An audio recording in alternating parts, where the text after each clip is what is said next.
साथियों नमस्कार, जय हिंद। स्वागत है आपका ब्राइट स्टार एकेडमी में। आज हम इस क्लास में बात करेंगे प्रोनाउन टॉपिक के बारे में। हमने पिछले क्लास में देखा नाउन को और आज हम देख रहे हैं यहाँ पर प्रोनाउन को। देखिए क्लासें थोड़ी सी लेट हुई हैं, कारण मैं आपको बता देता हूँ छोटा सा कि यहाँ पर थोड़ा मशीनरी काम नहीं करी थी हमारी अच्छे ढंग से, इसलिए थोड़ी सी सर्वाइव नहीं हो पाई। लेकिन अब से आपकी रेगुलर बिल्कुल क्लासें होंगी। जब तक आपका चाहे रीट लगे चाहे रीट मेंस लगे, कोई सा भी शिक्षक भर्ती का एग्जाम लगे, तब तक के लिए आपकी सारी क्लासें अब कंटिन्यू रहेंगी। ठीक है, तो अपन क्लास को बिना देरी किए स्टार्ट कर लेते हैं। आपने नोट्स बना रखे होंगे पहले, और नोट्स आपको बना देने हैं यहाँ से। तो मैं आपको एक कल अल्टरनेटिव मोबाइल नंबर दे रहा हूँ आपको। कल एक क्या दे रहा हूँ, मोबाइल नंबर दे रहा हूँ अल्टरनेटिव। उसको आपको यूज़ कर लेना है। उसको आपको यूज़ केवल व्हाट्सएप के जरिए मुझ तक जुड़ना है। ठीक है, जो भी आपको रीड की करनी है, सेकंड ग्रेड करनी है, सारी चीज़ें मैं यहाँ से प्रोवाइड आपको करवा दूंगा, जो भी जिस चीज़ की आपको आवश्यकता पड़ेगी। ठीक है, अपन अब क्लास को स्टार्ट कर लेते हैं। शुरुआत में देखो, इंग्लिश भी कराऊंगा, सभी चीज़ें करा दूंगा आपको। मॉडल पेपर भी कर दूंगा मैं सारे रीट के लिए, चाहे वो सेकंड ग्रेड हो चाहे वो फर्स्ट ग्रेड के हों, सभी के लिए मैं यहाँ पर है जो बारी बारी से सारी चीज़ें करा दूंगा। बस थोड़ा सा समय लगना निश्चित है, आप भी समझते हैं, मैं भी इसमें समझता हूँ। तो आपको बस चैनल को सब्सक्राइब कर देना है और भर भर के इसको शेयर भी कर दीजिएगा कि और को भी आपको माध्यम से ध्यान चले। जी हाँ, अब यहाँ पर शुरुआत कर देते हैं सम पॉइंट्स के अकॉर्डिंग। प्रोनाउन है क्या, सबसे पहले बात करेंगे प्रोनाउन के डेफिनेशन के बारे में। देखो प्रो प्रो का मतलब पहले, और यहाँ पर क्या रहा है, नाउन। प्रो प्लस नाउन, यानी नाउन या नाउन के स्थान पर या नाउन से पहले जो जो चीज काम में ली जाती है उसको ही क्या कह दिया जाता है, प्रोनाउन कह दिया जाता है। यदि मैं सीधी सी गणित लगाऊं तो यहाँ पर यही होगा कि प्रोनाउन है जो नाउन के स्थान पर बैठ जाता है। यानी नाउन के स्थान पर कह दूं या नाउन को रिपीट होने से बचाएगा तो वो भी क्या कहलाएगा, आपका प्रोनाउन कहलाएगा। देखते हैं यहाँ पर चार इसकी परिभाषा दी हुई है। अपन को वन बाय वन करके बात एक ही है, वर्ड दैट सब्स्टिट्यूट्स नाउन और नाउन इक्विवेलेंट। जो नाउन एक ऐसा शब्द जो जो सब्स्टिट्यूट करता है, विकल्प को ढूंढता है, नाउन और नाउन इक्विवेलेंट, यानी नाउन या नाउन के समकक्ष, नाउन के समक, यानी कोई भी होगा तो वह क्या रहेगा, प्रोनाउन रहेगा। जैसे मैं आपको एक उदाहरण के थ्रू समझाऊंगा, अभी थोड़ा सा रुकना। एक word that is use instead of noun और नाउन इक्विवेलेंट, वही बात है। तो नाउन और नाउन के स्थान पर या नाउन नाउन के समक्ष या नाउन के इक्विवेलेंट कोई चीज होगी, नाउन इक्विवेलेंट की चीज होगी। नाउन इक्विवेलेंट का मतलब क्या है, कोई नाउन फ्रेज हो सकती है, कोई नाउन क्लोज हो सकता है, कोई इन्फिनिटिव हो सकता है, कोई जिरेंड हो सकता है। ठीक है, तो ये सारी चीजें होंगी, तो वहां पर क्या रहेगा, प्रोनाउन का यूज हो जाएगा। A word that use in place of noun, noun के स्थान पर कोई चीज आएगा तो वह क्या रहेगा, वह प्रोनाउन रहेगा। तो नाउन कैसा शब्द है, मैं प्रोनाउन कैसा शब्द है, प्रोनाउन एक ऐसा शब्द है जो नाउन के स्थान पर बैठता है, नाउन को रिपीट होने से बताता है, या नाउन के समक्ष कोई चीज रहेगी या नाउन इक्विवेलेंट्स के थ्रू कोई बात रहेगी तो उसको कौन परिभाषित करेगा, प्रोनाउन करेगा। और चीज को अपन देखते हैं यहाँ पर, word that avoids the repetition of a noun or noun equivalents। अपन अब एग्जाम्पल के थ्रू थोड़ा सा चीजों को समझने की कोशिश करते हैं। तो रिपीटेशन को बताता है, जी हम नोट क्या कह रहे हैं, नाउन इक्विवेलेंट्स में भी नाउन फ्रेज। देखो नाउन इक्विवेलेंट्स क्या हो सकती है, नाउन फ्रेज भी हो सकती है, नाउन क्लोज हो सकती है, और इन्फिनिटी हो सकती है, जिरेंड हो सकती है। तो यहाँ पर एग्जाम्पल आ रहा है, Amit killed a snake and then he went to market. अब सीधा सा सिंपल सेंटेंस है, अमित तो यहाँ पर किसका काम कर रहा है, अमित एक क्या है, नेम है, और नेम में हमेशा क्या क्या रहता है, नाउन है। तो अमित तो क्या है, नाउन है, लेकिन इस अमित के स्थान पर यहाँ पर किसका प्रयुक्त हो रहा है, ही का।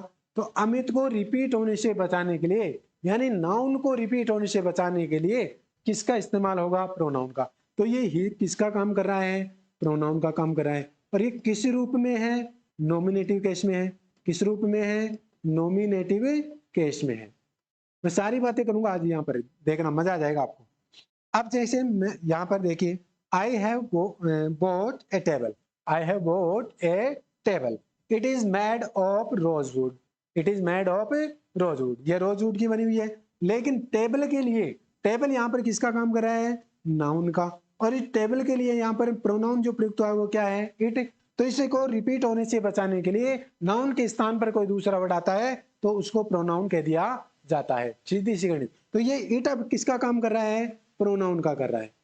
ठीक है, किसका काम कर रहा है? प्रोनाउन। और एज ए कौन सा केस है इसमें? नॉमिनेटिव केस, यानी एज ए सब्जेक्टिवली यूज हुआ है। ठीक है, हाँ जी। तो चलो मैं आगे थोड़ा सा और समझना इन चीजों को। Types of pronoun.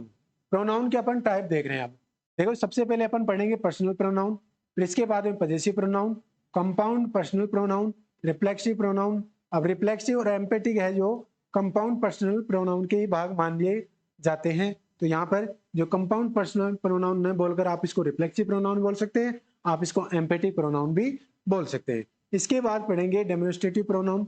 ठीक है, डेमोन्स्ट्रेटिव प्रोनाउन में कौन है? डी से क्या आता है? दी, दिस, that, these, those। ठीक है, हाँ जी। इसके बाद इंटेरोगेटिव प्रोनाउन आते हैं, रिलेटिव प्रोनाउन आएंगे, इन्फिनेटिव आएंगे, रेसिप्रोकल प्रोनाउन आएंगे, और इसी रेसिप्रोकल को ही कंपाउंड प्रोनाउन कह दिया जाता है, डिस्ट्रीब्यूटिव प्रोनाउन आएंगे। सारी चीजें अपन इस क्लास में करने वाले हैं, बस आपको अब आगे जुड़ जाना है। जी हाँ, जुड़ने से पहले मैं आपको पर्सनल प्रोनाउन की एक सारणी है, जो प्रोनाउन चार्ट जिसको बोल दिया जाता है, उसको मैं समझाने की आपको कोशिश करूंगा। This pronoun is divided into 3%, 3 cases और 2 नंबर्स। ये जो प्रोनाउन है पर्सनल प्रोनाउन, वो 3% होते हैं, इसमें 3 केसेस होते हैं और 2 नंबर्स होते हैं। मैं बात करूंगा 3%। एक तो होता है फर्स्ट पर्सन, एक होता है सेकंड पर्सन, और एक होता है थर्ड पर्सन। एक होता है थर्ड पर्सन। जी हाँ, 3 cases, nominative case, possessive case और ऑब्जेक्टिव केस। कौन कौन से? नॉमिनेटिव। इस नॉमिनेटिव को क्या कह दिया जाता है? सब्जेक्टिव बोल दिया जाता है। नॉमिनेटिव को क्या कह दिया जाता है? सब्जेक्टिव केस बोल दिया जाता है। तो ये तो क्या है? केस है। ठीक है, 3% बताई दिए मैंने। 2 नंबर्स। नंबर्स की बात यह है कि सिंगुलर और प्लूरल, सिंगुलर और प्लूरल, सिंगुलर और प्लूरल, ये बस बात इतनी सी है। अब मुझे एक बात बताना, ये तो किसका डिब्बा है? नॉमिनेटिव का। ये पजेसिव एडजेक्टिव है, ये ऑब्जेक्टिव है, और ये क्या है? पजेसिव प्रोनाउन का है। और ये क्या है? फर्स्ट पर्सन सिंगुलर है सारे, ये सारे फर्स्ट पर्सन सिंगुलर हैं। ये फर्स्ट पर्सन प्लूरल हैं सारे इस डिब्बे में। ये सेकंड पर्सन सिंगुलर प्लूरल दोनों ही, यू को सिंगुलर भी मान सकते हैं, यू को प्लूरल भी मान सकते हैं। तो ये क्या है? यू यहाँ पर सिंगुलर और प्लूरल दोनों में प्रयुक्त होगा, तो दोनों के लिए मैंने एक बार ही चीज लिख दी। थर्ड पर्सन सिंगुलर में ये है और थर्ड पर्सन प्लूरल में ये वाली बात है। बात को समझे क्या? तो थर्ड पर्सन कौन कौन सी हुई है? ही, सी, इट और दे। किस रूप में हुई है? नॉमिनेटिव केस में। हिज, हर, इट्स, देयर, ये किस रूप में हुई है? पजेसिव एडजेक्टिव के रूप में। और इन पजेसिव एडजेक्टिव के बाद में हमेशा क्या लग जाता है? नाउन लगता है। हमेशा नाउन लगेगा, अकेले प्रयुक्त कभी नहीं होंगे ये, कभी भी नहीं होंगे, कभी भी। संसार खाली हो जाए फिर भी नहीं होंगे साहब। ठीक है, हाँ जी। तो इनके बाद में नाउन का आना बहुत जरूरी है। My house, my car, my pen, my mobile, my house, जो ये चीजें अपन जो बोलते हैं, ये क्या है? ये पजेसिव एडजेक्टिव है। ये क्या है? Objective case. और ऑब्जेक्टिव केस क्या है? मी, आई का, आई क्या है? नॉमिनेटिव। तो आई का ऑब्जेक्टिव क्या बना? मी।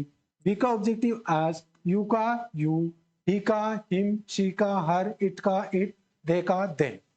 और पजेसिव प्रोनाउन क्या बना? आई का पजेसिव प्रोनाउन माइन, वी का पजेसिव प्रोनाउन आवर, यू का पजेसिव योर्स, और ही का पजेसिव प्रोनाउन हिज, सी का हर्स। ऐसे लगेगा। तो यहाँ पर ज्यादातर में पजेसिव प्रोनाउंस में ज्यादातर में सभी में क्या लग रहा है?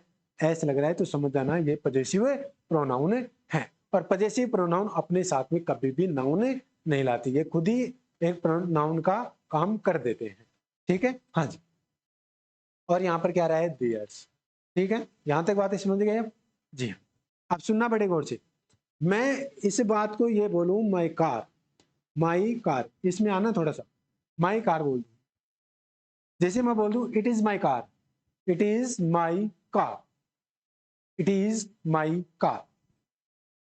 तो मैं इस सेंटेंस को यहां पर बोलूंगा, जैसे मैं इस सेंटेंस को यहां पर ये बोला कि इट इज माई कार, लेकिन इस सेंटेंस को यहां पर मैं आकर क्या बोल रहा हूं? It is mine, it is mine. It is mine, ये मेरी है। तो मेरी है जो इस माइन है, इस माइन को यदि अपन खोलेंगे तो इसमें से एक तो माई निकलेगा और एक इसमें से कोई नाउन निकलेगा। जैसे अपन तो अभी सेंटेंस के थ्रू बात कर रहे हैं, तो माई कार, तो इस माई कार को ज्यादा न बोलकर मैं केवल इसको माइन बोल दूं, तब तो ये कह रहेगा पजेसिव प्रोनाउन। और जब इस माई के बाद में यदि मैं कोई नाउन लगाऊंगा तो वहां पर क्या रहेगा, पजेसिव एडजेक्टिव रहेगा। बताओ बात यहां तक समझ में आ गई क्या? जी हाँ। तो सारी चीजें मैं समझाऊंगा, वन बाय वन करके अपन चलेंगे तो फिर आराम से आपको मजा आएगा। जी हाँ, ठीक है। तो ये नॉमिनेटिव हो गया, ये पजेसिव एडजेक्टिव हो गया, ये ऑब्जेक्टिव हो गया, ये पजेसिव प्रोनाउन हो गया। ये फर्स्ट पर्सन सिंगुलर, ये फर्स्ट पर्सन प्लूरल, ये सेकंड पर्सन सिंगुलर प्लूरल दोनों, और ये थर्ड पर्सन सिंगुलर और ये थर्ड पर्सन प्लूरल। आप आराम से सारणी को याद कर सकते हैं। I, my, me, mine, we, our, ours, our, you, your, you, your, he, his, him, his, she, her, her, hers, it, its, it, और यहाँ पर they, their, them, their, ये सभी के लिए है, कॉमन चीज है ये। तो चाहे वो एकेडमी के स्टूडेंट हो या कोई है जो कॉम्पिटिटिव एग्जाम के कोई स्टूडेंट हो, ये सभी के लिए काम आने वाली चीज है। जी, अब आगे अपन बात कर लेते हैं सीधी। अब करेंगे अपन रूल को फॉलो वन बाय वन करके। Correct use of personal pronoun and related words. यहाँ पर रूल नंबर फर्स्ट है, लेट या किसी प्रेपोजिशन के बाद आने वाला पर्सनल प्रोनाउन हमेशा ऑब्जेक्टिव केस। क्या कहा मैंने? बात को अच्छे से गंभीर होकर पढ़ना। लेट या किसी प्रीपोजिशन के बाद आने वाला पर्सनल प्रोनाउन हमेशा क्या रहेगा? ऑब्जेक्टिव केस में आता है। लेकिन सब्जेक्ट वाले पार्ट में पर्सनल प्रोनाउन हमेशा नॉमिनेटिव केस में आएगा। समझते हैं उदाहरण के थ्रू। यहाँ पर ये क्या है? सी, ये क्या है? ब्रोट, ये क्या है? सम टॉयज, और ये क्या है? फोर। चलो, ब्रोट यहाँ पर क्या है? वर्ब है। इस वर्ब से पहले क्या आया? सब्जेक्ट। वर्ब से पहले क्या आया? सब्जेक्ट। तो मैं एक बात कॉमन बात करूंगा, मैक्सिमम टाइम में मैक्सिमम यही होता है हमेशा, इसे वर्ब से पहले हमेशा क्या रहता है? सब्जेक्ट, और एक वर्ब के बाद हमेशा क्या रहेगा? ऑब्जेक्ट। वर्ब के बाद हमेशा ऑब्जेक्ट, वर्ब से पहले हमेशा सब्जेक्ट। अब आप कई बार कहोगे कि सर यहाँ तो सब्जेक्ट नहीं है, यहाँ ऑब्जेक्ट आ गया, यहाँ सब्जेक्ट नहीं आया। मैं समझाऊंगा क्या कारण था उसमें, लेकिन मैक्सिमम टाइम क्या है, हर टाइम ही यही चलेगा। वर्ब से पहले सब्जेक्ट और फिर इसके बाद में ऑब्जेक्ट। ठीक है? हाँ जी। अब यहाँ पर क्या है? टॉयज है, और यहाँ पर क्या है? फोर। तो फोर क्या है? यहाँ पर प्रेपोजिशन है। क्या है? प्रीपोजिशन। अब जो ये प्रेपोजिशन है, यहाँ पर प्रीपोजिशन है के बाद आने वाला पर्सनल प्रोनाउन हमेशा किस केस में रहेगा? ऑब्जेक्टिव केस में, यानी वो ऑब्जेक्ट वाला ही रहेगा। तो ऑब्जेक्टिव केस कौन कौन से हमारे पास में? ये वाले। या तो उसका मी बनेगा, या अस बनेगा, यू बनेगा, हिम बनेगा, हर बनेगा, इट बनेगा, देन। इनके अलावा इनमें से कोई सा भी नहीं बनने वाला है। जी हाँ, तो ऑब्जेक्टिव केस में यही रहेगा। ठीक है, चलो मैं आगे थोड़ा सा और। जी हाँ, तो फोर प्रेपोजिशन के बाद में अब बताओ, यहाँ पर ये आई तो क्या है? नॉमिनेटिव केस है।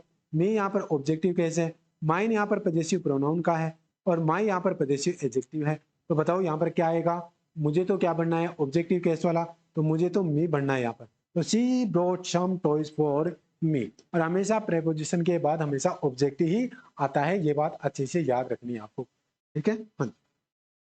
इसके बाद आ जाइए सेकंड हमारा जो क्वेश्चन है यहाँ पर, the principal punished Mohan and. तो यहाँ पर जो पनिश है, पनिश के बाद हमेशा क्या रहा है? ऑब्जेक्ट, और इस पनिश से पहले हमेशा क्या रहा है? सब्जेक्ट। तो ये तो सब्जेक्ट पार्ट हो गया, ये क्या हो गया? Object part. तो मोहन के आगे आने वाला जो कोई भी, अब यदि प्रोनाउन है तो आप इसमें ऑब्जेक्ट वाला प्रोनाउन, ये तो सब्जेक्ट वाला है, ये पजेसिव एडजेक्टिव है, ये पजेसिव प्रोनाउन है, और ये पजेसिव सॉरी ये क्या है? आपका ऑब्जेक्टिव केस वाला है। तो बताओ हर यहाँ पर भर दूं क्या? बिल्कुल। अब सेंटेंस को पढ़िए आराम से। The principal punished Mohan and her. बस यही बात आपको पढ़नी है। आगे देखिए, let Mohan and ask the question. यहाँ पर है तो लेट, यही तो रूल क्या था? लेट या किसी प्रेपोजिशन के बाद आने वाला जो भी कोई पर्सनल प्रोनाउन होगा वो ऑब्जेक्टिव केस में होगा। तो लेट के बाद हमेशा, अब ये मोहन क्या है? नाउन का काम कर रहा है, लेकिन ये नाउन किस केस में है?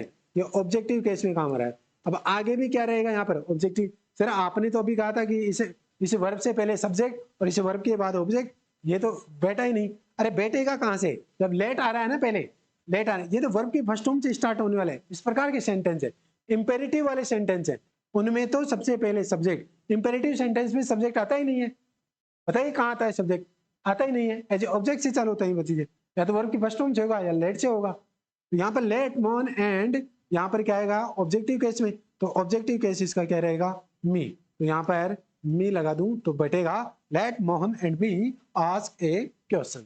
बताइए यहाँ पर बात समझ में आई क्या। चलो आगे।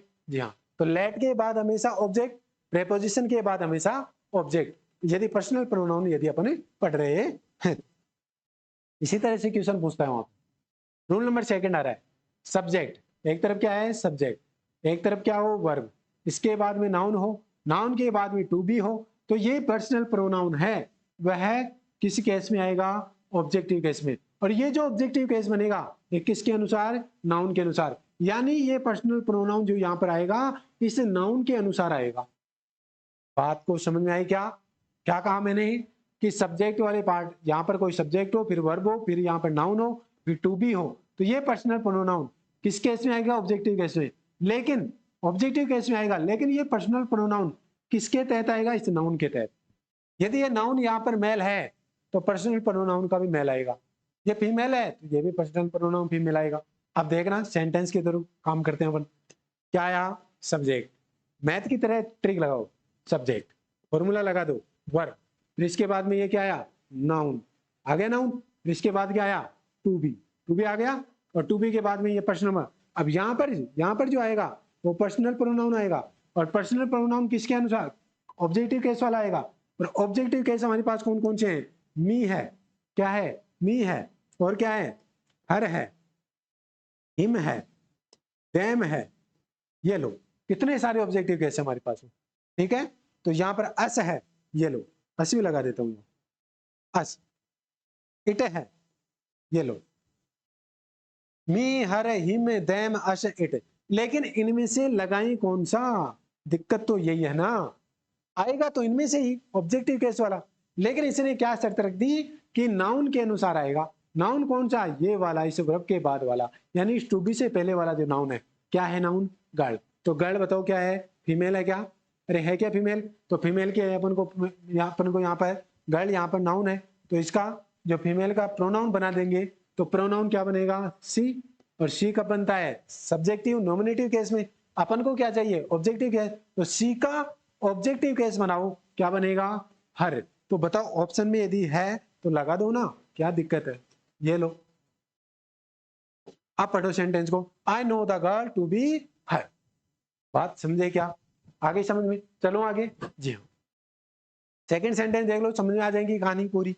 आई नो द बॉय, आई क्या है सब्जेक्ट, नो क्या है वर्ब, द बॉय क्या है नाउन, है या नहीं नाउन, और टू बी क्या है यहाँ पर, टू बी यहाँ पर प्रयुक्त होने वाला वर्ड है। तो यहाँ पर पर्सनल प्रोनाउन किस केस में रहेगा, ऑब्जेक्टिव केस में, किसके अनुसार, नाउन के अनुसार। तो यहाँ पर ये जो बॉय है ये नाउन का काम कर रहा है, तो यहाँ पर जो प्रयुक्त पर्सनल प्रोनाउन है ऑब्जेक्टिव केस का, बॉय, अब बॉय का क्या बनाएंगे, बॉय क्या है मेल है, तो यहाँ पर मेल है तो यहाँ पर बॉय का क्या बना देंगे, प्रोनाउन ही, और ही का ऑब्जेक्टिव केस क्या बनाएंगे, हिम। यदि सेंटेंस यदि ऐसा है लगा दो, डी ऑप्शन बिल्कुल क्लियर बैठेगा। यहाँ पर ये मैं लगा कर देख लेता हूँ और समझ में आ जाएगा, I know the boy to be him. यहाँ पर हर क्यों नहीं आया, यहाँ पर हिम क्यों नहीं आया, ये बात आपको समझनी है बस। यदि वह बात आपको समझ में आ गई तो मैं बढ़ जाऊंगा क्या आगे। जी ठीक है, चलिए साहब एक और sentence, Karishma and go to college everyday. मैंने कहा था वर्ब है, ये क्या है, वर्ब है। इस वर्ब से पहले हमेशा क्या चाहिए, सब्जेक्ट, और वर्ब के बाद हमेशा क्या है, ऑब्जेक्ट। तो बताओ सब्जेक्ट, यहाँ पर करिश्मा किसका काम करिए, सब्जेक्ट का। आगे कोई भी प्रोनाउन आपको बढ़ना है सब्जेक्ट, तो ये तो ऑब्जेक्ट रूप में, ये पजेसिव के रूप में, ये यहाँ पर, और ये आपका ऑब्जेक्टिव रूप में, और ये क्या है सब्जेक्टिव नॉमिनेटिव केस में। तो यहाँ पर क्या पर देना है आपको, आई। तो यहाँ पर करिश्मा and I, Karishma and I, किस रूम में भरा मैंने इसको, नॉमिनेटिव केस में भरा। क्यों भरा, क्योंकि ये वर्ब से पहले, क्योंकि ये सब्जेक्ट है, एज ए सब्जेक्ट के थ्रू। अरे नियम यही तो पढ़ा है मैंने, नियम में यही तो बताया अभी आपको। ये लो, ये रहा। लेकिन सब्जेक्ट वाले पार्ट में पर्सनल प्रोनाउन हमेशा नॉमिनेटिव केस में ही आएगा, बस यही है रूल इसका। ठीक है, चलो मैं आगे। जी हाँ भाई, आगे क्यों जा रहा है जी, चलिए। तो यहाँ पर ए ऑप्शन बिल्कुल क्लियर रहेगा। You and were good friends. अब वर यहाँ पर क्या है, वर्ब का काम है। वर्ब के बाद में ऑब्जेक्ट और वर्ब से पहले सब्जेक्ट। तो ये लो सब्जेक्ट वाले पार्ट में यू यहाँ पर सब्जेक्ट का काम कर रहा है, आगे किसका काम करेगा, कोई ना कोई सब्जेक्ट होगा। तो यहाँ पर क्या लगा दो, सी ऑप्शन बिल्कुल करेक्ट बैठेगा। You and he were good friends, ये लो। चलिए अब आगे रूल नंबर 3 को पढ़ लेते हैं। सब्जेक्ट, सब्जेक्ट के बाद में क्या है, is, am, are, was, were, be की फॉर्म। आगे क्या है, पर्सनल प्रोनाउन। दोनों केस में, दोनों केस में अर्थात नॉमिनेटिव या ऑब्जेक्टिव केस में कोई भी यूज कर सकते हैं। यानी आने वाला यहां पर प्रयुक्त होने वाला पर्सनल प्रोनाउन है वह या तो नॉमिनेटिव केस में भी आ सकता है या किसमें, ऑब्जेक्टिव केस में भी आ सकता है।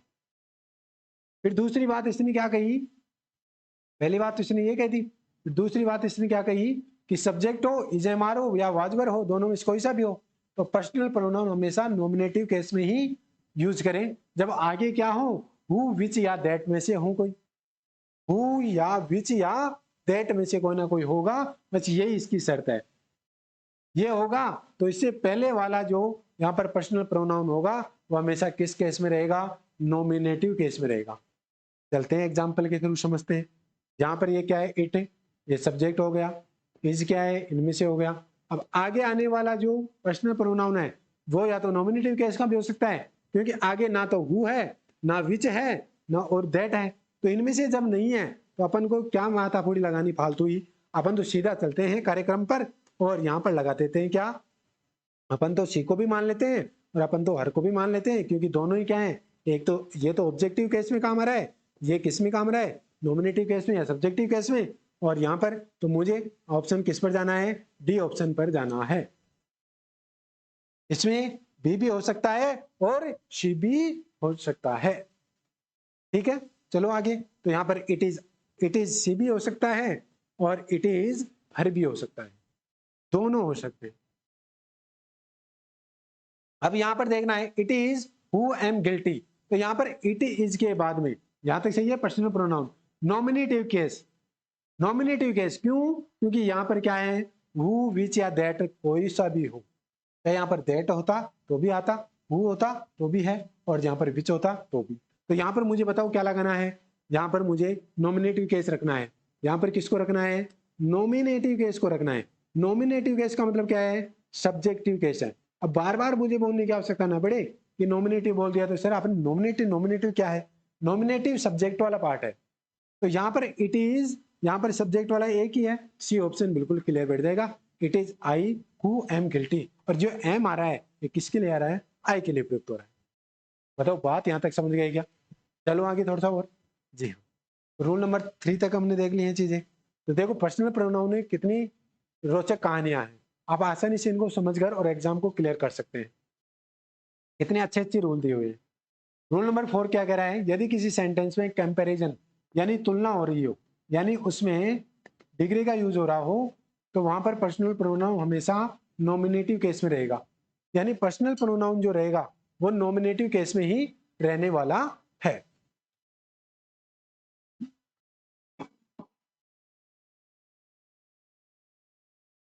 यहां पर देखिए अब नाउन प्रोनाउन, नाउन या प्रोनाउन, आगे क्या है वर्ब। यदि इसके बाद में एज है, फिर सो है, फिर पीडी। पीडी का मतलब क्या है, पॉजिटिव डिग्री, क्या है, पॉजिटिव डिग्री। और एज यहाँ पर है, ठीक है, पॉजिटिव डिग्री में होता ही है एज या सो, इसके बाद में पॉजिटिव डिग्री, फिर एज, फिर नाउन या पर्सनल प्रोनाउन जो होगा, ये वाला जो सीन रहेगा ये किस रूप में रहेगा, नॉमिनेटिव केस में रहेगा। किस रूप में रहेगा, नॉमिनेटिव केस में। और आगे यदि नाउन प्रोनाउन है, वर्ब है, सीडी है, यानी कंपैरेटिव डिग्री है, देन और टू लगा हुआ है, और आगे यदि नाउन या नाउन पर्सनल प्रोनाउन है तो हमेशा नॉमिनेटिव केस में आएगा। नॉमिनेटिव केस का मतलब क्या है, यहाँ पर सब्जेक्टिव है, ठीक है, सब्जेक्टिव केस में आएगा। यानी सब्जेक्ट वाला पार्ट यहाँ पर आएगा।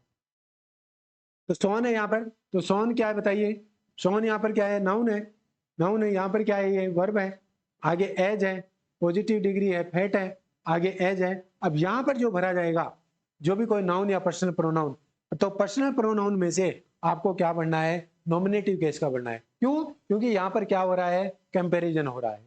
तो पर्सनल प्रोनाउन हमेशा किस केस में आएगा, नॉमिनेटिव केस में आएगा। तो यहाँ पर मुझे क्या भर देना है, आई भर देना है।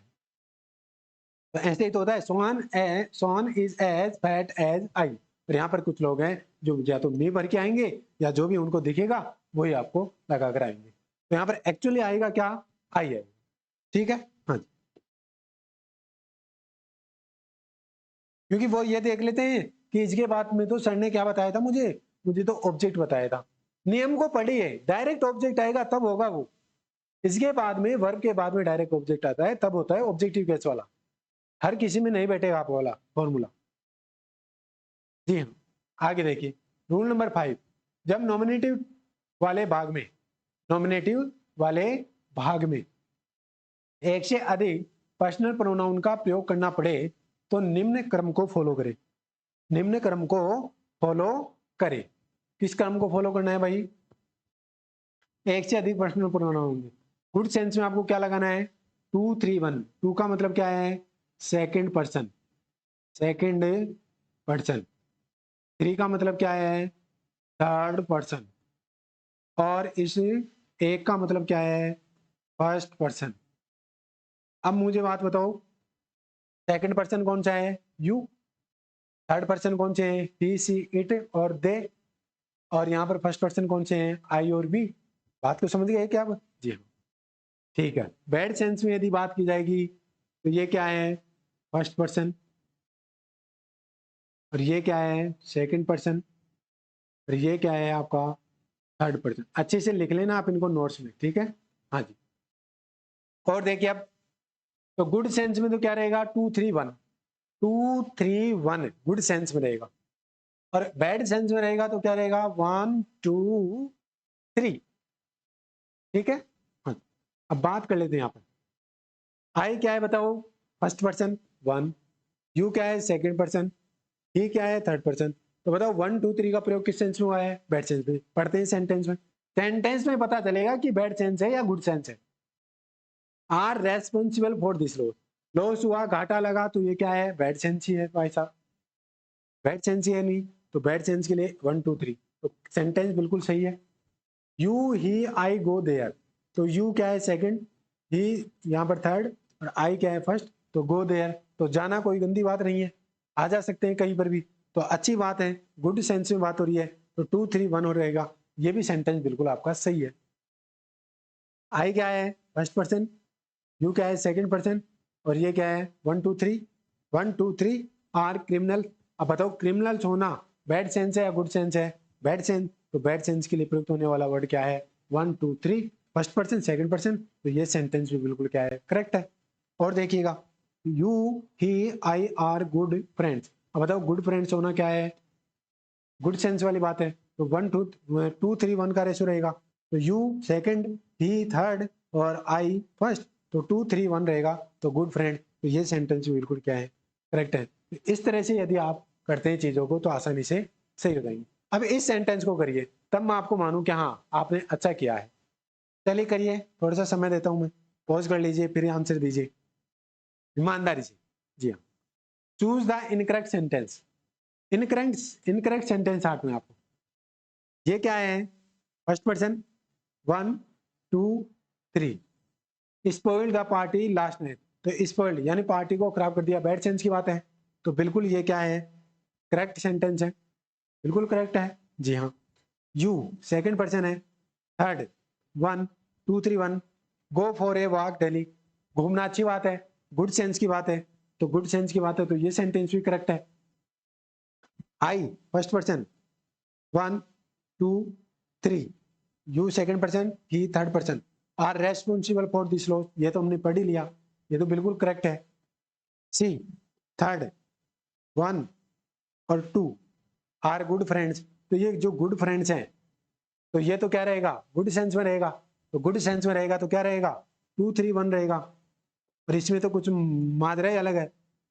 312 हो रहा है, 312 है, बन ही नहीं रहा है योग। या तो 231 वाला योग बनेगा या 123 बनेगा। ये तो बैड सेंस में बनेगा और ये गुड सेंस में बनेगा। बस यही बात है इसमें सीखने की और सिखाने की। और तो फिर आप करे जाओ अपने मन से। जी हाँ, तो 312 के अंदर यहाँ पर डी ऑप्शन ही क्या है आपका इनकरेक्ट है। तो D option is A correct answer रहेगा इस वाले क्वेश्चन का। ठीक है, चलो मैं आगे अब थोड़ा सा और देखिएगा। अब आगे आ जाओ डेमोन्स्ट्रेटिव प्रोनाउन के अंदर। डेमोन्स्ट्रेटिव प्रोनाउन के अंदर आ जाइए। ऐसे प्रोनाउंस जो व्यक्तियों, वस्तुओं एवं स्थानों को सांकेतिक करने के लिए प्रयुक्त होते हैं उन्हें डेमोन्स्ट्रेटिव प्रोनाउन कह दिया जाता है। और डेमोन्स्ट्रेटिव प्रोनाउन कौन कौन से होते हैं? दिस, दैट, दीज, दोज और सच। ये क्या है? डेमोन्स्ट्रेटिव प्रोनाउन होते हैं। अब यदि इन वर्ड्स के तुरंत बाद नाउन ना आए तो ये डेमोन्स्ट्रेटिव प्रोनाउन कहलाते हैं। लेकिन इन वर्ड्स के तुरंत बाद यदि नाउन आए, अरे नाउन, एक मिनट रुकना भाई,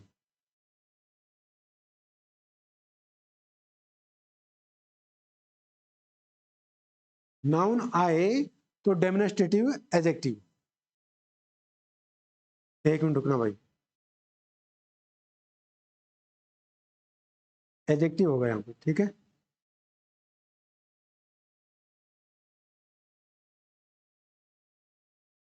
ये लो एडजेक्टिव कर लेना आप, या तो आप एडजेक्टिव करो,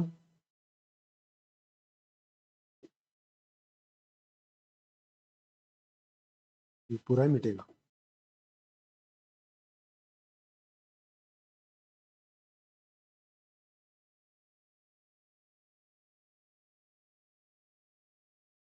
ये लो कर दिया मैंने, कितना टाइम हो गया। डेमोन्स्ट्रेटिव एडजेक्टिव कर लेना, या एडजेक्टिव भी हो सकता है या डिटरमिनर भी हो सकता है। सारे डिटरमिनर्स एडजेक्टिव हो सकते हैं लेकिन सभी एडजेक्टिव डिटरमिनर नहीं हो सकते। तो ये डिटरमिनर्स का भी पार्ट हो सकता है या एडजेक्टिव का भी पार्ट हो सकता है। तो यहां पर मैंने क्या कहा, इन वर्ड्स के तुरंत बाद नाउन, यदि इनके तुरंत बाद नाउन आएगा, नाउन आएगा, यदि मैं इनके तुरंत बाद नाउन लगा दूं, यहां पर नाउन लगा दूं, तो ये बताओ किस में चले जाएंगे, किस में चले जाएंगे? ये डेमोन्स्ट्रेटिव एडजेक्टिव या डेमोन्स्ट्रेटिव डिटरमिनर कहलाएंगे। लेकिन अपन ऐसा करेंगे नहीं फिलहाल। ठीक है, हाँ।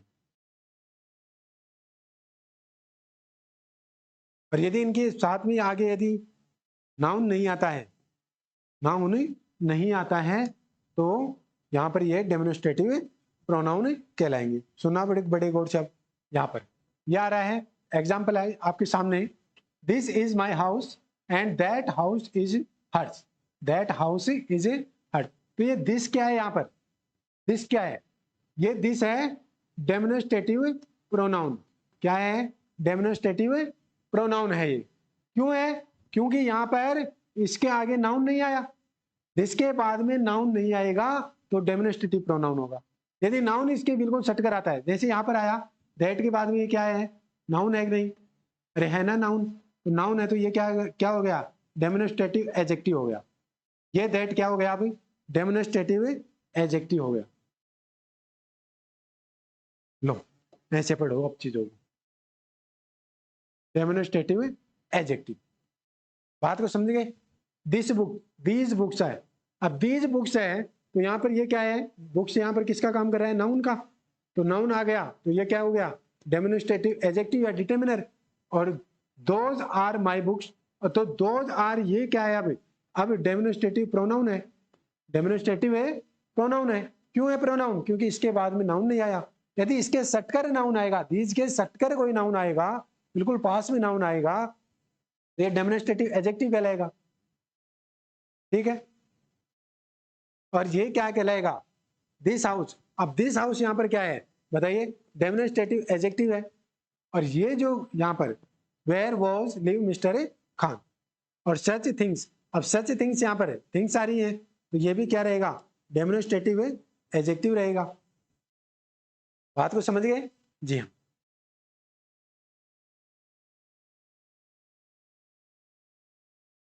और देखिए some important facts, some important fact की बात करेंगे यहाँ पर। सबसे पहले this it is use to point to singular object और नियर टू द स्पीकर। अपन एक ही चीजों को लिख लेते हैं यहाँ पर। सबसे पहले क्या कहा दिस के बारे में कि दिस एक कैसा वर्ड है, सिंगुलर वर्ड है साहब। क्या है, सिंगुलर। और यहाँ पर that it is use point to singular, singular object far away from the speaker. और स्पीकर का इससे क्या है, दूर वाला है। ठीक है, दूर के लिए कोई यूज वर्ड होगा तो दैट होगा सिंगुलर फॉर्म के अंदर। और यदि सिंगुलर फॉर्म के अंदर पास के लिए कोई वर्ड यूज होगा तो वो दैट होगा। समझाऊंगा मैं एक एक चीजों को, तभी तो मैं लिख रहा हूँ यहाँ पर। फिर यहाँ पर मैंने क्या लिख दिया, दैट को लिख दिया था। और दैट भी क्या है, सिंगुलर है। क्या है, सिंगुलर। लेकिन दिस तो क्या है, नियर के लिए काम आएगा। और ये जो सिंगुलर, ये जो दैट होगा ये फार के लिए यानी दूर के लिए, दूर वस्तु के लिए कोई काम आएगा। These it is point to plural, ये प्लूरल के लिए। और दोज भी किसके लिए, प्लूरल के लिए। तो मैंने यहां पर किसको लिखा, दीज को लिख दिया। यहां पर दीज किस में चला जाएगा, प्लूरल। और दोज यहां पर किसके लिए प्रयुक्त होगा, प्लूरल। सही बात। लेकिन एक यहां पर किसके लिए, near to the speaker, these. तो दीज किसके लिए प्रयुक्त होगा, नियर के लिए, नियर के लिए। और दोज किसके लिए प्रयुक्त होगा, फार के लिए। बताओ बातें समझ में आ गई क्या। तो इन दोनों में नियर कौन है, फार कौन है, ये बता सकते हैं आप आराम से। दिस और दीज तो क्या है, नियर। तो मैं बताओ अलग से लिख सकता हूं क्या चीजों को, दिस और दीज। समझना चीजों को, यानी कहां पढ़ लेते हो। दिस और दीज ये तो क्या है, नियर के लिए। और यहां पर जो दीज है और दोज है, यानी दीज है और दोज है, ये किसके लिए प्रयुक्त होंगे, सॉरी दैट की बात करूंगा। दैट, ये दैट और दोज ये किसके लिए है, प्लूरल के लिए। और दिस किसके लिए है, नियर के लिए। This these near, that those far. ये लो फार लिख दिया। ये चीजें समझ में आ गई यहां तक। अब और देखना चीजों को मैं समझाऊंगा। सच के लिए क्या पॉइंट है, in case such no matter of singular और प्लूरल। ना तो ये सिंगुलर हो सकता ना प्लूरल, दोनों ही केस में। ठीक है। And no matter of near by और फार बाय। ना तो इसमें पास में कोई दिक्कत है, ना कोई दूर में दिक्कत है, ना प्लूरल में ना सिंगुलर में। कोई भी दिक्कत नहीं, कहीं पर लगाओ इसको। Can replace any of the demonstrative pronoun. ये किसी भी प्रोनाउन के रिप्लेस के अर्थ में प्रयोग हो सकता है। कौन सा, सच वाला। अब बात कर लेते हैं आगे। यहाँ नोट में क्या दिया हुआ है, अब आएगी मजे की कहानी। When they are used for referring to place, this is called local aspect। तो local aspect आप किसको कहेंगे, जो आपको प्लेस के संबंधित यानी स्थान संबंधित चीजें बताएगा, स्थान संबंधित। और when they are used to referring to time, this is called temporal aspect। और temporal aspect का मतलब क्या है, यहाँ पर टाइम से रिलेटेड है, टाइम। तो यहाँ पर टाइम और प्लेस, तो प्लेस यहाँ पर लोकल एस्पेक्ट है और टेम्पोरल एस्पेक्ट यहाँ पर क्या है, टाइम से रिलेटेड है। यानी ये तो समय के संदर्भ में बात करेगा, समय के संदर्भ में। और ये किस में बात करेगा, यहां पर स्थान के संदर्भ में। ये लो, अब अपन एग्जाम्पल के थ्रू चीजों को देखते हैं। Cows and camels, cows and camels are useful animals. दोनों ही क्या हैं, यूजफुल है, उपयोगी एनिमल है। Carry from one palace to another, यानी कैरी कर ले जाते हैं एक स्थान से दूसरे स्थान पर। एक स्थान से दूसरे स्थान पर जो कैरी करते हैं उनको उनको क्या कहा जाता है, कैमल। कैमल ही करेंगे। अब मैं यहां पर आपको एक बात पूछ रहा हूं, अब इनमें अपन दिस लगाएं, दैट लगाएं, दीज लगाएं या दोज लगाएं। अब मैं उन चीजों को लिख रहा हूं जो अपन ने वहां पर लिखी थी। एक हमने क्या लिखा, दिस। एक हमने क्या लिखा था, दैट। एक हमने क्या लगा, दीज। और एक हमने क्या लिखा, दोज लिखा ना जी। This, that, these, those. मजा आएगा क्लास में पढ़ना। यहां से इस वाले यदि रूल को आपको फॉलो करना है तो ये वाला आपको तरीका अपनाना ही पड़ेगा। दिस किसके लिए आ रहा था, दिस सिंगुलर के लिए, किसके लिए आ रहा था, मैं यहां पर लिख देता हूं, सिंगुलर के लिए। दैट भी किसके लिए आ रहा था, सिंगुलर के लिए। दिस प्लूरल के लिए, और ये भी किसके लिए है, प्लूरल के लिए। दिस किसके लिए आ रहा था, नियर, और दिस किसके लिए आ रहा था, नियर, दोज, आर, और दैट, आर। ये चीज यही थी या नहीं थी। अब यहां पर दो चीजें आपको देखनी है, दो चीजें, सिंगुलर और नियर, सिंगुलर और नियर, सिंगुलर और फार, प्लूरल और नियर, प्लूरल और फार। कैसे मैं समझाऊंगा, देखना चीजों को आराम से, चीज ये समझ में आ जाएगा पूरा sentence. Cows and camels are useful animals, दोबारा पढ़िए, carry from the one palace to another. अब इस वर्ब के पास वाला कैरी फ्रॉम, कैमल्स की बात हो रही है ना, फिर वर्ब के पास बताओ काउज है या कैमल्स है, कैमल्स है ना, कैमल्स है। और कैमल्स कैसा है, सिंगुलर है प्लूरल है, प्लूरल है। तो इनमें सिंगुलर जो है उनको तो हटा दीजिए, अब आएगा इनमें से कौन सा, दीज या दोज। इस सेंटेंस में जो यहां पर भरा जाएगा डेमोन्स्ट्रेटिव प्रोनाउन, वो कौन सा यूज होगा, या तो दीज होगा या दोज होगा, या तो ऑप्शन सी होगा या डी होगा। अब दोनों में से भरे कौन सा, दिस दैट को वैसे क्लोज हो गई क्योंकि ये सिंगुलर है, और अपन को क्या लेना है, प्लूरल लेना है। तो यहां पर ये तो प्लूरल के लिए प्रयुक्त हो गए। अब एक नियर के लिए, एक फार के लिए। अब कौन सा फार लगाएं, कौन सा नियर लगाएं, या तो दीज लगाओ या दोज लगाओ।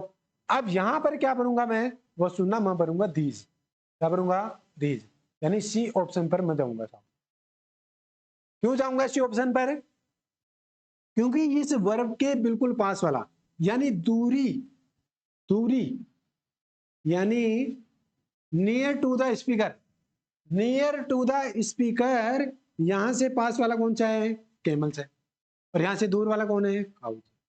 और बात यहां पर किसकी हो रही है, किसकी हो रही है, कैमल्स की। तो कैमल्स क्या हो गया, नियर हो गया सब्जेक्ट के। हाँ कैमल्स उधर होता, यदि इस सेंटेंस में, इस सेंटेंस में ये होता, मैं मजा ला रहा हूं, सुनना पड़ेगा गौर से। यदि ऐसा होता, कैमल्स एंड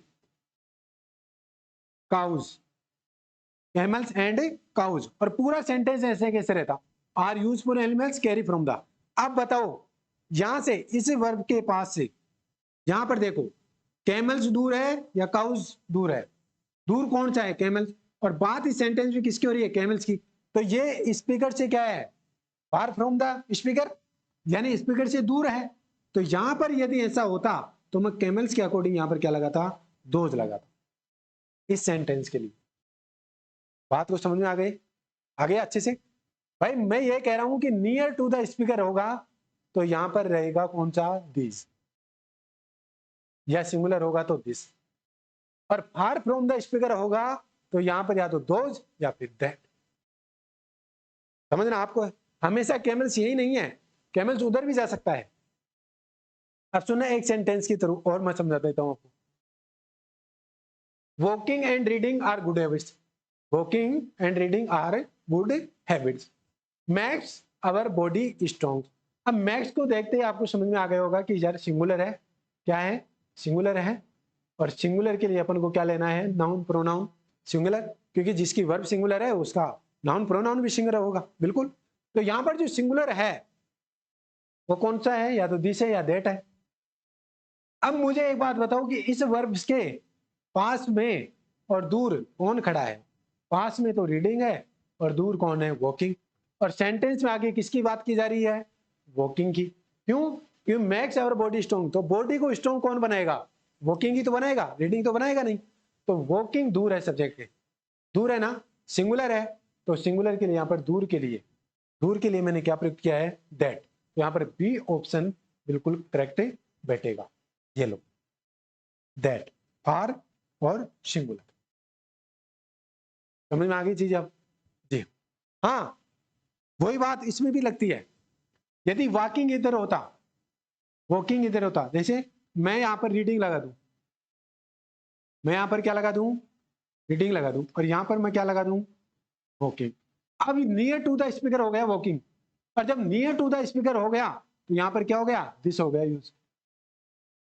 तो दिस जहां पर यूज होगा, यहां पर दिस का यूज होगा। दिस का क्यों यूज हुआ, क्योंकि एक पहले तो सिंगुलर है और फिर क्या है, नियर टू द स्पीकर है। अब जब नियर टू द स्पीकर होगा यानी मैक्स के अकॉर्डिंग, तो यहां पर क्या रहेगा, दिस यहां पर यूज हो जाएगा, यदि ये इस तरह से बनेगा।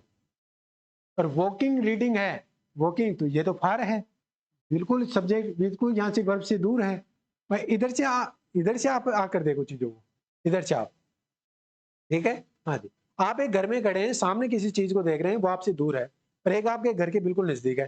तो आप घर के बिल्कुल जहां पर घर होगा वहीं से तो देखेंगे आप चीजों को, कि हाँ ये पास है या ये दूर है। किसी कोई ना कोई पॉइंट तो अपन को चाहिए ना, तो जो पॉइंट अपन को चाहिए वो यहाँ पर है, ये वर्ब वाला है। और जब वर्ब वाला है तो इससे अपन चीजों को देखेंगे, ये फार फ्रॉम द स्पीकर है या नियर टू द स्पीकर है। ठीक है, चलो मैं आ गया जी। इसके बाद आती है टाइम टेम्पोरल एस्पेक्ट की बात, यानी टाइम संदर्भ की बात। टाइम टेम्पोरल एस्पेक्ट में जब कोई सेंटेंस प्रेजेंट टाइम में हो तो दिस या दीज का यूज करें, दिस या दीज का यूज करें।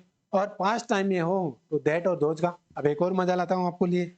अब बताइए यहां पर क्या कहा कि सेंटेंस प्रेजेंट टाइम हो तो दिस और दीज का, दिस और दीज। अब यहां पर एक चीज, ये चीजें तो हमने लिख दी, बताओ ये दिस क्या है, प्रेजेंट का है नहीं, प्रेजेंट है। और ये दीज भी क्या है, प्रेजेंट है। दैट और दोज क्या है, पास्ट है। दैट और दोज क्या है, पास्ट है। कितनी चीजें निकल के आ गई इस डेमोन्स्ट्रेटिव प्रोनाउन के अंदर, कि एक दिस नियर भी है, एक दिस सिंगुलर है, एक दिस क्या है, प्रेजेंट में यूज हो रहा है, और एक दैट है वो पास्ट में यूज हो रहा है, फार है, सिंगुलर है। एक दीज है वो प्रेजेंट है, वो नियर है और वो प्लूरल है। एक दोज है वो फार है, पास्ट है और प्लूरल है। ये लो, ठीक है। चलो मैं आगे जी का यूज करें, और प्रेजेंट पास्ट टाइम में हो तो दैट या दोज का यूज करें। देखो सुनना पड़ेगी ध्यान से। That was such an interesting experience. देखो आपको दिख नहीं रहा होगा लेकिन मैं आपको समझा देता हूं बोलकर। That was such an interesting experience, ऐसा कहा मैंने। तो दैट के यहाँ पर ये क्या है, वॉज क्यों लगा। अब वॉज आते ही क्या चला गया, ये पास्ट टाइम में चला गया, तो किसका यूज हो गया, दैट का। और दैट का कब होगा, जब सिंगुलर होगा। दैट का कब होगा, सिंगुलर, क्योंकि वॉज यहाँ पर क्या है, सिंगुलर है, तो दैट का यूज हो गया। तो दैट के बाद में वॉज आ रहा है, इसका मतलब डेमोन्स्ट्रेटिव प्रोनाउन है ये। और इसके बाद में दीज आर नाइस लुकिंग, तो दीज क्या है यहाँ पर, अब डेमोन्स्ट्रेटिव प्रोनाउन है, क्योंकि इसके आगे नाउन नहीं है। तो नाउन नहीं आएगा तो बिल्कुल, तो वहां पर क्या रहेगा, डेमोन्स्ट्रेटिव प्रोनाउन रहेगा। और किस प्रकार का है दीज, ये क्या है, प्रेजेंट में है, आर प्रेजेंट का है लेकिन प्लूरल है, तो यहाँ पर क्या आया, दीज आया। तो प्रेजेंट में क्या क्या कहा इसने, कि दीज लगाओ, या फिर क्या लगाओ, दिस लगाओ। तो दिस किसको इंडिकेट करता है, सिंगुलर को, और दीज किसको करता है, प्लूरल को। और प्रेजेंट में क्या है, दीज और दिस और दीज। तो आर दीज योर शूज। अब दीज यहाँ पर क्या है, दीज यहाँ पर प्लूरल है और ये प्रेजेंट का है, तो दीज लगा दिया, ये लो। और दैट यहाँ पर पास्ट का था, सिंगुलर था, तो दैट लगा दिया, ये लो। दैट सिंगुलर और दोज प्लूरल, और दैट और दोज दोनों का पास्ट में। ठीक है, समझ में आ गया होगा अब तो आराम से।